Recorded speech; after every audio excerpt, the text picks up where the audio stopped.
an inadequacy is a pathway that you can travel down. Ooh. Right? A recognized inadequacy is, as soon it's such a gift in some sense, if it's accurate. Because you think, well, what should I do?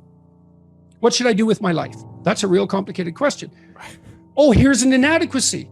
Excellent. You have a goal now. Rectify it. Now, you still have to think strategically and figure out how to rectify it and do it step by step.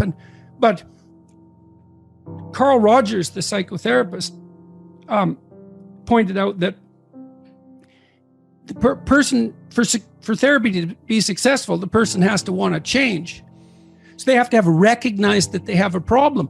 If someone is mandated by the court to attend therapy, it's very difficult for the therapist to convince them that they have a problem. Once you're convinced you have a problem, it's like, away you go. I know it's still technically difficult. It requires discipline and all of that. There's no magic solution. But if you're plagued by feelings of inferiority, you should rectify the most obvious inferiorities. Right. Focus on those first over optimizing strengths, would you say?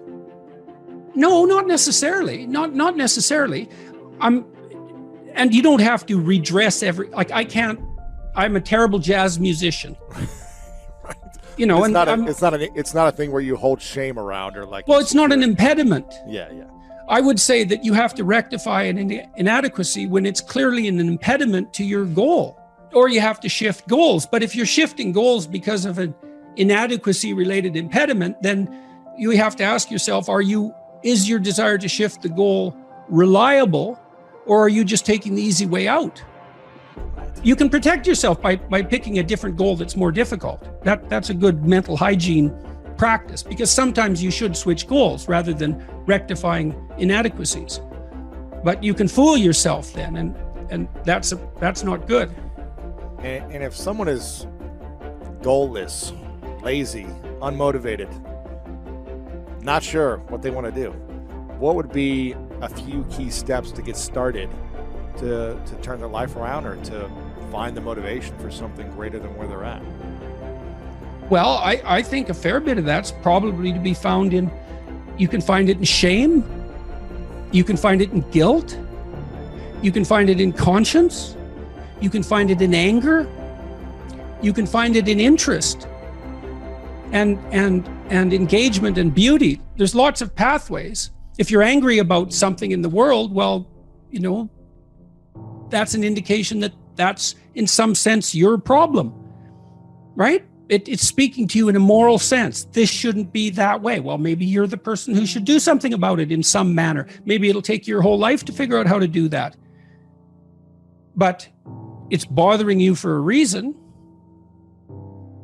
So the negative emotions can be a pathway to transformation. I'm not trying to romanticize them. They can crush you completely and leave you with nothing. Yeah. Right? For sure. And they can go badly astray. But shame, that's a good one. What am I ashamed of? Well, can you fix any of that? Because you might ask yourself, let's say you're so ashamed and so crushed that you're nihilistic and you can't see any hope for life. You're just done. You might think, well, what if I was less ashamed? Like, I'm not going to jump off the bridge today. I'm going to wait a year. I'm going to work on these things that I'm ashamed of. And just see, like, does my life improve enough so that I'm not so bitter about it now, or I'm not so hopeless about it now? And my experience has generally been that works. It works. And then some of it's practical knowledge too. It's like you can get a really long way with very small changes, incremental changes, micro habit changes. So aim low.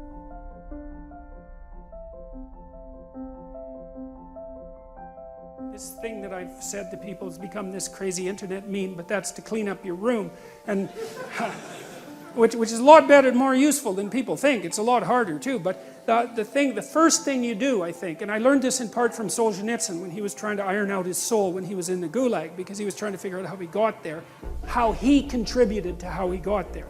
Not Stalin and Hitler, even though they were kind of to blame, but there wasn't much he could do about that. I think what you have to do, and this is part of humility, is you have to look around you within your sphere of influence, like the direct sphere of influence, and fix the things that announce themselves as in need of repair. And those are often small things, you know, and they can be like your room. Put it in order, because the thing is, it isn't exactly so important that your room is in order, although it is.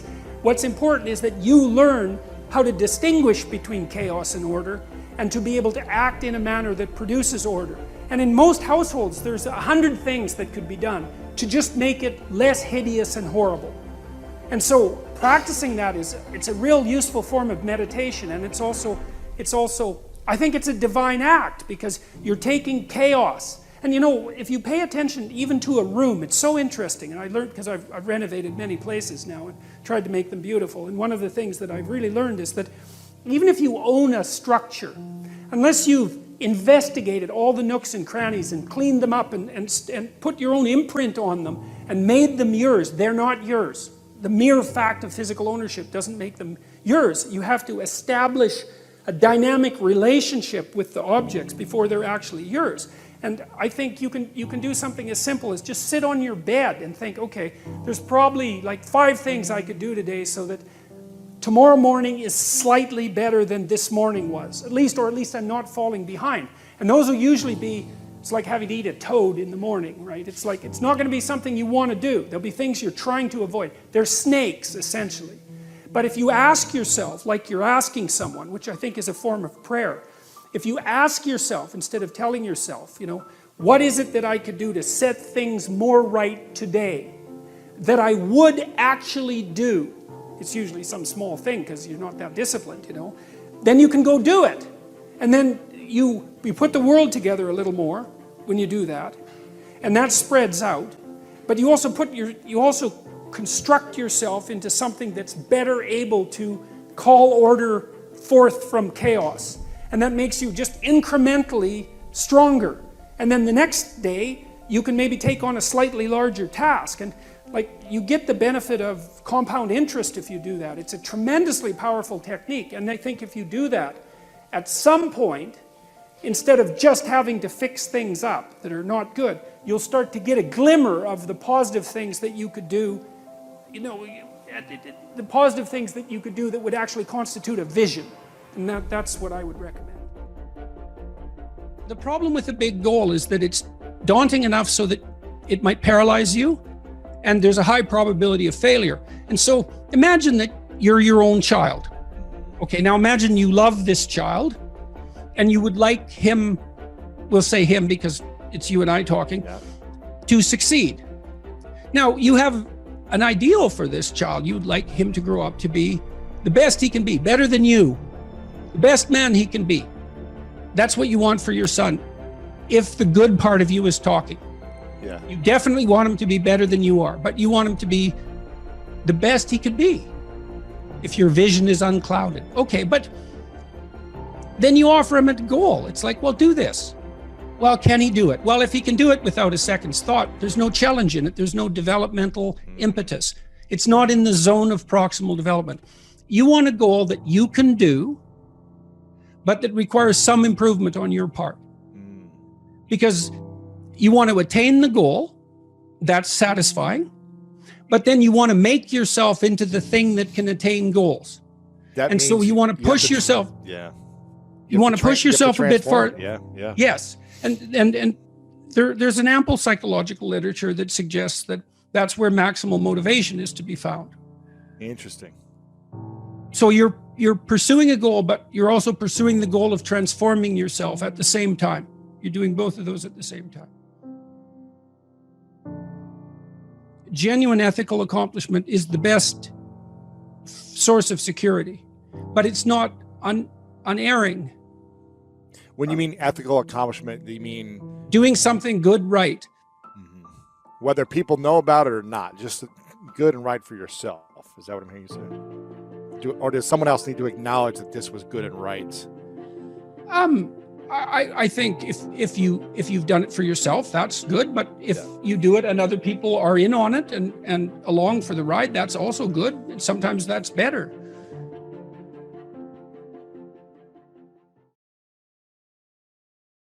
Do you ever catch yourself asking, oh man, maybe I'm in too deep of being this worried genius and I've lost a bit of my Oh, yes. happy simpleton? Yeah, well, I certainly experienced that when my health broke down.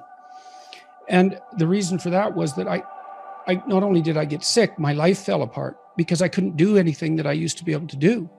I couldn't listen to music. I couldn't read. I couldn't write. I couldn't think. I couldn't do any of the, because everything that I had done was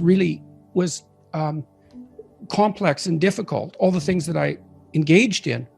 And what I did realize was that that left me vulnerable on a certain front, because if I wasn't in peak health, let's say, I wouldn't be able to do those things. And so, I mean, that's why I'm walking now, for example. You know, I said I walk 6 miles a day, and I do that every day. And it's very simple. And I've played a lot of ping pong, and I've always liked that, but I never played that much, but I liked that. And there is some utility in having things around that are rewarding and good for you, that are less complex. I would say, though, that with regards to the conflict between, let's say, you know, miserable wisdom and happy ignorance, is that there's different forms of rewards to be found in different places.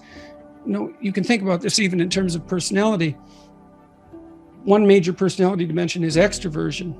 And the reason for that is that we have a pleasure circuit, and how active that is varies between people. That's what causes variation in extroversion. And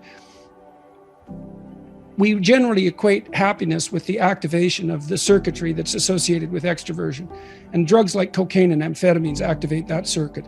But there's another personality dimension, which is openness.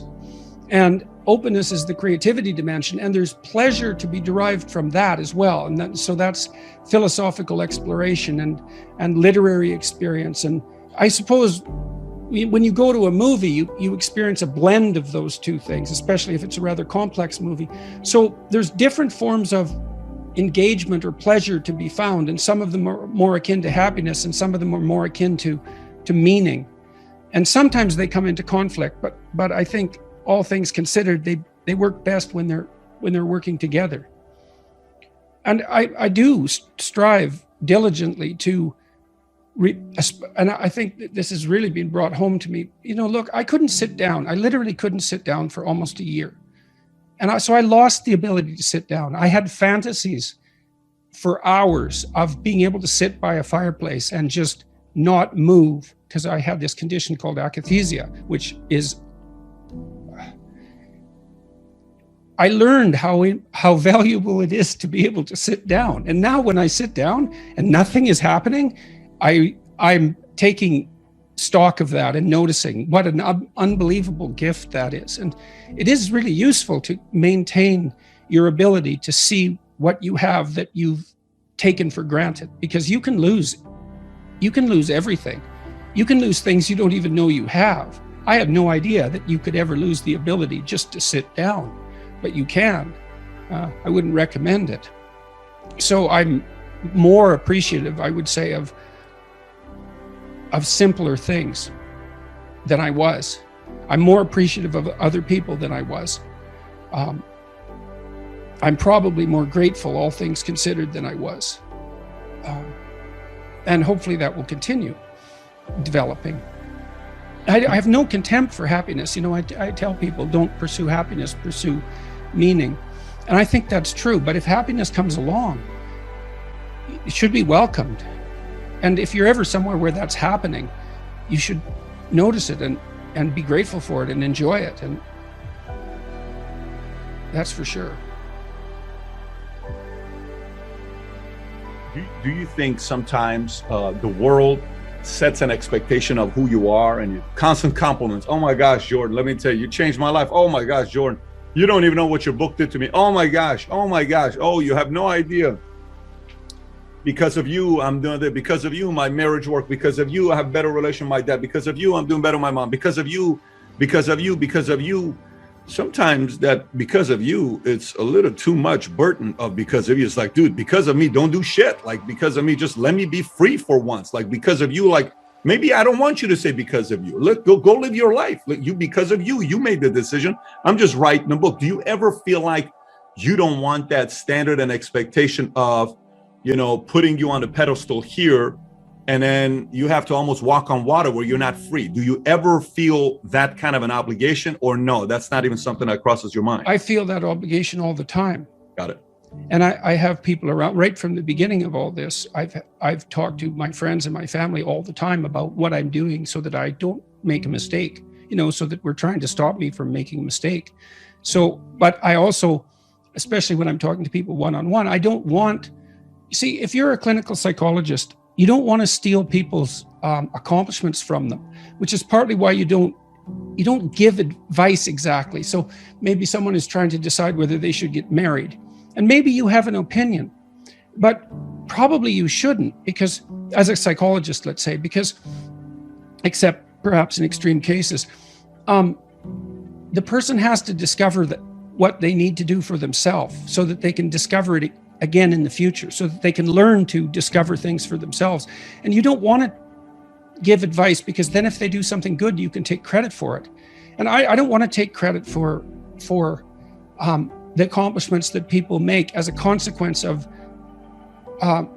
what would you say, putting the ideas they encounter in my books into practice. They put them into practice, and good for them. And so when I meet people in the street, that's what I tell them. It's like, okay, you did this specific thing, good for you.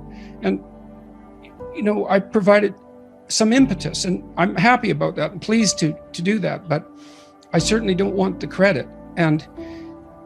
But I do feel the obligation. I think it is part of what made me ill. I think it is because, as a psychologist, I dealt with people's innermost secrets for decades. But it was kind of limited, right? It was 13 people or so a week, maybe up to 20, which is still quite a few people, but it's not an inordinate number of people. It's a bounded number of people. And then I had my other work that I could escape into, let's say, and I wasn't carrying it with me, the burden of the lives of the people that I was intertwined with. But then all of a sudden I started to experience that the longing, I suppose, in some sense, on a much greater scale, and that's been difficult to digest. The misery, and that's so common in people's lives, but even worse than that, the degree to which it requires almost nothing to rectify it in an important way.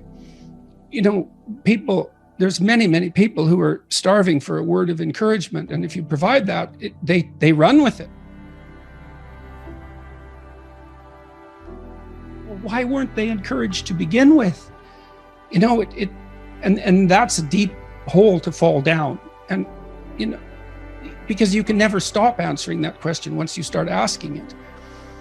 And it has something to do with the fundamental difficulty that everyone who's human has in valuing their own existence because of its imperfections and finitude. And it's a very complex question. And then to see that played out thousands of times, these brief encounters I have with people, they're very intense. People tell me things in those encounters that they don't tell anyone else, or they tell very few people, or maybe they've never told anyone in their life. And I can see too, this young man stopped me on the street the other day, and he was looking a bit beat up. And he came up and he said, he was very shy, and he said, well, your lectures have been very helpful. And I asked him what his name was, and that usually helps people set them at ease. And then I said, well, what helped you? And he was quite hesitant. He didn't exactly know how to formulate what he was doing, but I could see that he was very scared to say anything that he had done well, because his experience had been that he'd never been encouraged when he did something well. And so, you can really punish someone if they come up to you and say they did something good that was actually good, and then you punish them or ignore them. It really hurts them. And that happens to children all the time. And it certainly had happened to this young man. So he's very hesitant to tell me what he had done that was good. And, he told me, and I listened, and I said, look, this is as far as I'm concerned, that what you did was really good. And he just lit up, you know, it was, and that's great that he lit up, but it's terrible that it hadn't happened to him before.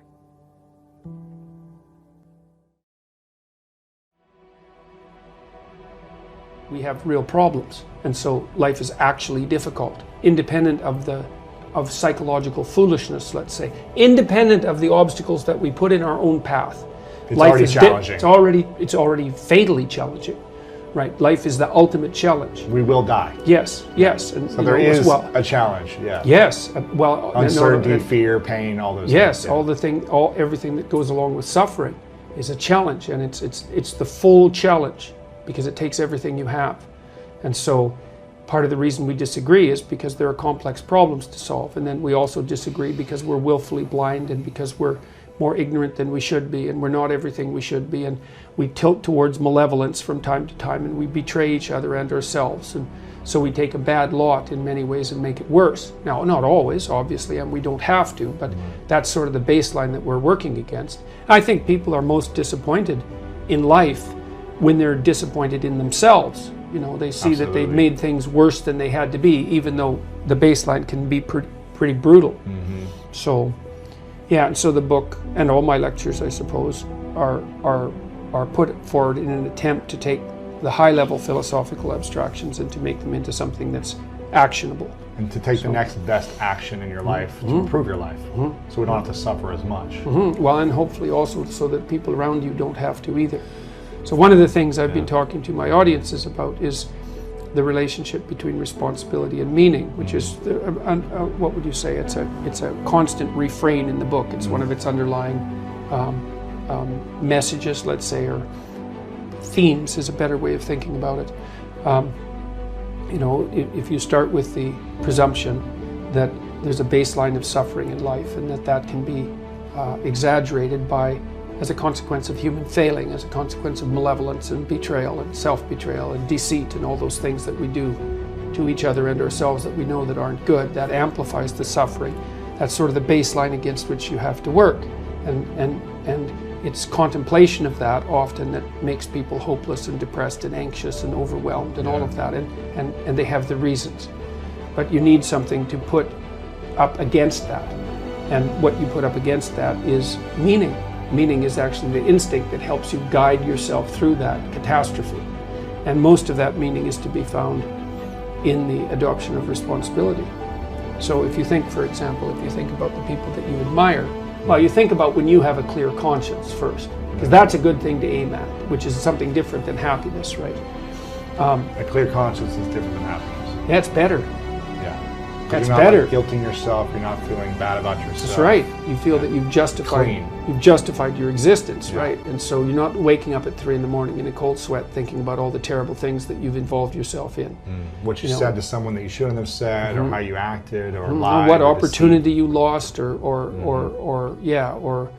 the things that you've let go that you should have capitalized on, and all of that.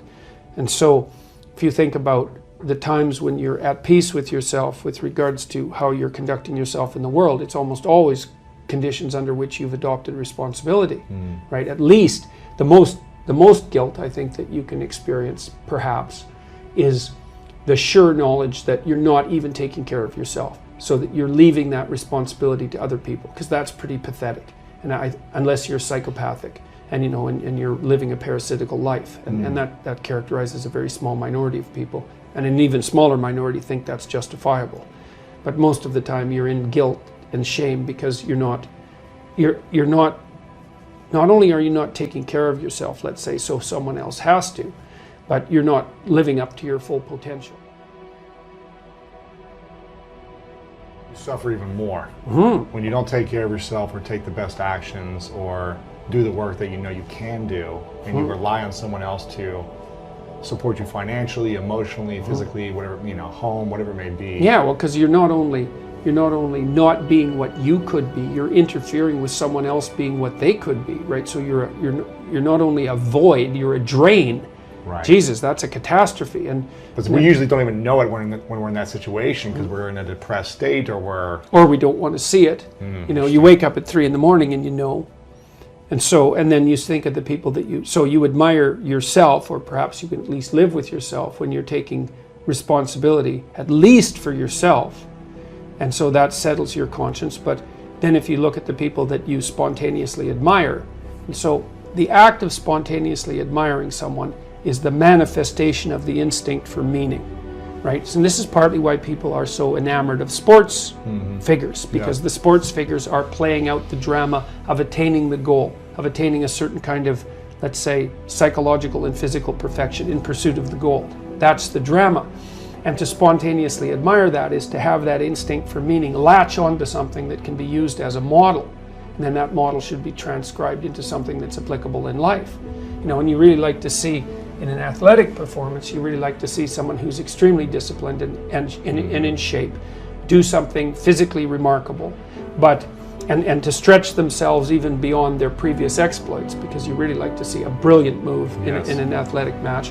But you also like to see that person ensconced in a broader moral framework, so that not only are they trying to win and disciplining themselves in pursuit of that victory, and then stretching themselves so they're continually getting better, but they're doing it in a way that helps develop their whole team, and that's good for the sport in general, and that reflects well on the broader culture. They're a great leader on their team, they're positive, they're good sportsmen against the competitors, they're not negative towards the other people, they're lifting them up too. They're like the ultimate That's right, so that human. That's right, so that they can work for their own improvement in a way that simultaneously works for the improvement of their team and for the sport, and then to the degree that that spills over into the broader culture, so much the better.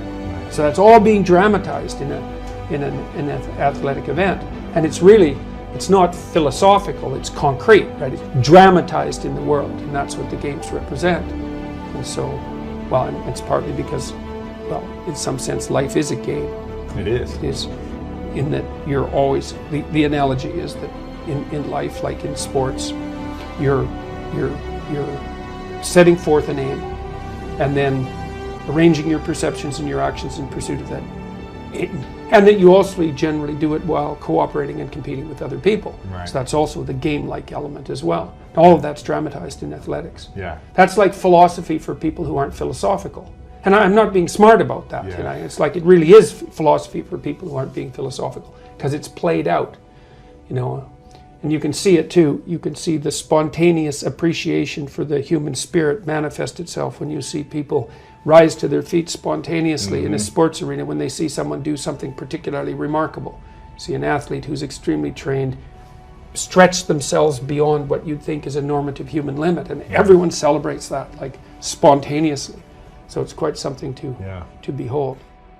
What philosophy is, or even theology for that matter, is an abstract model, like it's laid out in words. Now the problem often is it becomes so abstract that people don't know how to bring it back down to embodiment. Yes, whereas something like the drama of a sports event is sort of midway between philosophy and action, right? It's not entirely abstracted, because it's not only coded in words, it's acted out. It's visual, you can see an example of what just happened.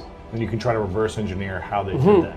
Well, yes, exactly. Well, at least the fact that you admire the person means that you might start to try to act like them. Now, it's not easy, and maybe that would mean that you start to discipline yourself with regards to a particular sport. But it might also be that you start to mimic, or are at least affected in some way by their sportsman-like behavior, right? Yeah. Which is the ground of a certain kind of ethic. Because if you can play well with others, which is sort of the hallmark of a good sport, then that actually means that you're a reasonably sophisticated and civilized person. It's really important to learn to play well with others. There isn't, that's the ground of ethics. What advice do you have for a young man in his 20s? Make a plan. Look at what you're interested in.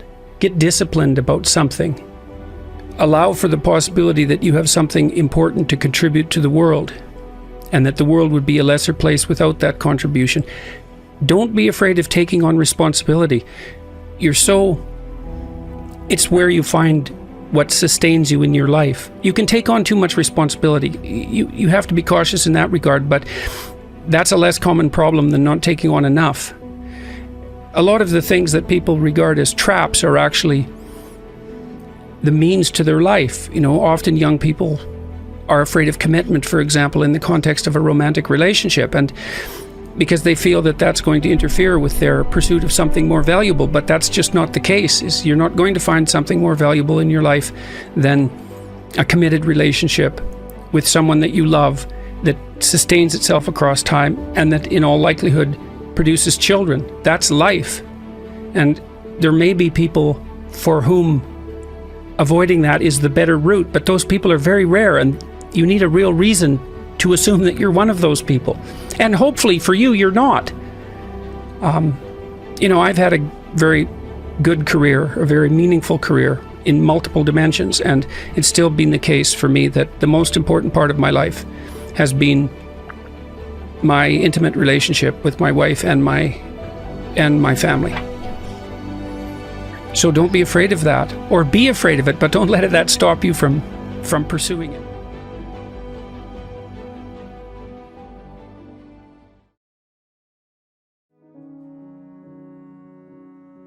I'm having a hard time disciplining myself. I particularly struggle to establish a schedule. How did you make a schedule so that many of your highest goals could be attained? I know that you've talked about making a schedule on many occasions, but I would like to look inside your schedule from the time that you think was your prime. Well, some people find it harder than other people to make a schedule. One thing you might consider doing is doing the personality test at understandmyself.com and seeing what you're like. Maybe you're particularly low in conscientiousness, in which case making a schedule and sticking to a routine, an orderly routine, is going to be quite difficult for you. But that'll at least help you understand perhaps at least some of the problem. Maybe you're high in negative emotion or neuroticism, and so you worry too much about making a schedule, and that just stops you from doing it. I would say, well, first thing to do is, there's two things you could do. First of all, the first thing you might want to do is figure out why you want to make a schedule to begin with. So you talked about goals. Well, what is it that you want to accomplish? The Future Authoring Program at selfauthoring.com, another one of our websites, helps people make a detailed plan for the future. And so you can't really have a schedule without having a plan, because the activities you schedule should be intelligently related to goals you wish to achieve that are important to you. And so you need to have goals that you wish to achieve that are important to you, and you have to know what they are. And that's complicated, right? That's like a plan for your life. So it's very difficult. And so that's why we produced this exercise, which helps step you through the process of deciding what you want and need. There's a present authoring program there too that helps you identify your virtues and your faults. And part of your plan can involve capitalizing on those virtues and rectifying those faults. And so that can be an interesting addition to this process. But in any case, you have to figure out what you want. And then you have to figure out how to decompose what you want into actionable steps, right? And those would be the sorts of things that you could put in a schedule. Now, that would mean that your schedule would hypothetically consist of things that maybe you don't exactly want to do, although that would be good, but at least you understand the importance of doing and are therefore somewhat motivated to do. And then you need to break those steps down into small enough increments that you're highly likely to undertake them. So for example, this is a trivial example, maybe you have to do a report on a given topic for school, and you're not very good at that. Well, maybe you could go to the library one day and just check out the library. That might be enough. And then maybe you could go to the library and take out a book, and then maybe you could open the book and look through it.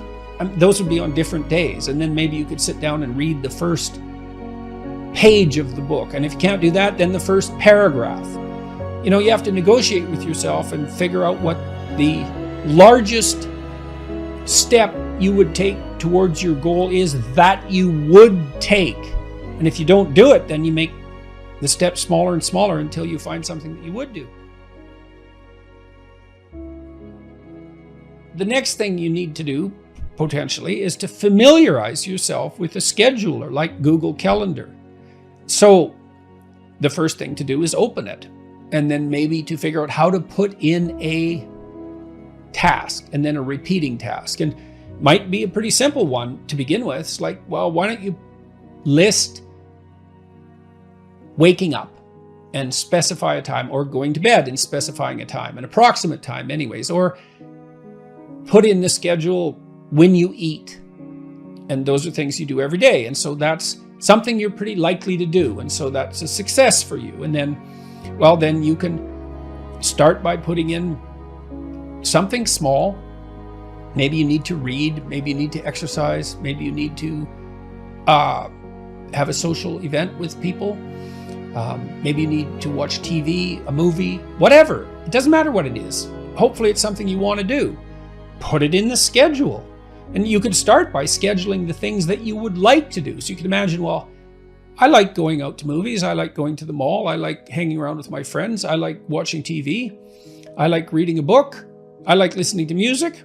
Well, then schedule those things. And so then you think, well, that means I'm forcing myself to do them. It's not that. It's that now you're allowing yourself time to do them, right? So the schedule becomes a means of you getting what you want instead of an external jailer who punishes you every time you deviate from requirement. So you have to make friends with the schedule, and the schedule has to be your friend, your ally. Well, I shouldn't use that word, but you know what I mean. It should work for you and not against you. You're not generating an external tyrant. You know, you are generating something that you could be held to, you know, and that's be responsible to, and that's not necessarily a bad thing. It can be somewhat burdensome, but it's not necessarily a bad thing. But generally, you should approach it as if this is something that will help you get what you want. And it's also a pretty good way of controlling anxiety, you know, because one of the most common sources of anxiety is just not knowing what to do. And people often think about that as boredom, and it is boredom to some degree. It can be, but it can also be very anxiety provoking. It's like, well, what should I do? I don't know what to do. Well, I have to do something. There's all these things I could do, and I don't want to make that decision every hour. So a schedule that you designed that you like can be an incredible relief. And one thing we do know is that conscientious people tend to be lower in negative emotion.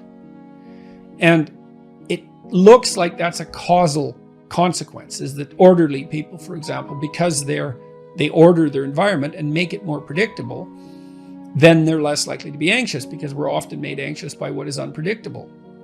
So generating a view of your life that consists of valued goals that you want to attain, and then steps by which those might be attained, and the Future Authoring Program helps you figure all that out. Well, then you can ally that with a schedule, and then, you know, not only do you know what you're doing, you know that what you're doing is moving you towards something you want, and that's rewarding. And having your time structured like that and attaining those goals is pleasurable and anxiety reducing. So, you know, that's a pretty good deal, all things considered. And you can start stupid and slow. Like I said, just throw some things in that you're pretty likely to do, and fill in the schedule with broad strokes. And then as you get familiar with it and comfortable with it, and maybe even happy with it, you can fill in the details and start to use it in a more sophisticated way. Everyone I know who's accomplished, almost everyone I know who's accomplished, does structure their time explicitly in that manner. They've learned to do that over the years. Now, not everyone does that. Really, really entrepreneurial people might have a harder time with it, especially if they're low in conscientiousness. But and then with regard to the personality test, you know, maybe you do a personality test, the personality test I mentioned, say, and you find out that you're agreeable but low in conscientiousness. Well, so it's going to be harder for you to stick to a schedule, but you do like to please other people, so that's one of the things that you could schedule. You'd be highly likely to do that. If you're extroverted, you could schedule time, you know, socializing with people. If you're introverted, you could schedule time by yourself, walking in nature, for example, or doing whatever else it is that you might want to do by yourself. If you're open, you could schedule in creative time, and then you'd be motivated to do those things. So